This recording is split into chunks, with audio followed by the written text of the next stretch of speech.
I'm Scott Stein, and this here is the Razer Blade 14, Razer's newest gaming laptop addition to a landscape that was pretty experimental before this. You had some crazy gaming tablet that came out, the Razer Edge.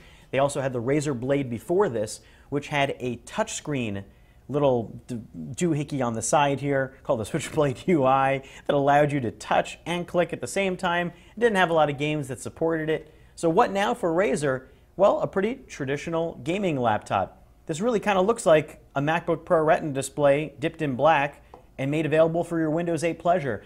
And that's not such a bad thing. It's all aluminum, it's really sexy looking, it's compact, it's pretty thin, and it packs very new processor technology. A quad-core Core i7 4702HQ processor, 2.2 gigahertz. And it's also got NVIDIA GeForce GTX 765M graphics, 2 gigabytes. That's a lot under the hood here. And it performs as well as you'd expect considering those specs. 8 gigs of RAM, and it plays games very, very well. There's no real compromise here. It plays games like BioShock Infinite, Metro Last Light really smoothly, maybe not as nicely as the super high-end gaming rig, but look how thin this is. This is something that can pack into a backpack and go with you, and also really be your everyday laptop, which is a really nice direction for Razer to go into. The price is expensive. It's $17.99 for this base configuration with only 128 gigabyte SSD storage.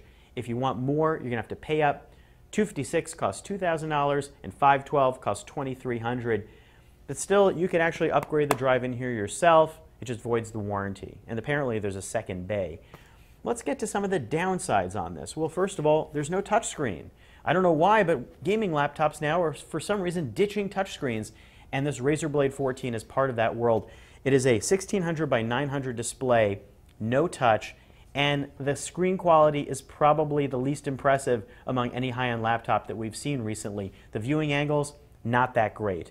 The other downside here is, again, so little storage on board, and the ports are limited. There's 3 USB 3.0, HDMI, and that's it. No Ethernet, no SD card slot even. But you're getting good battery life here, really good performance, really compact size, and a traditional form, and at least the processors and the graphics are up to date.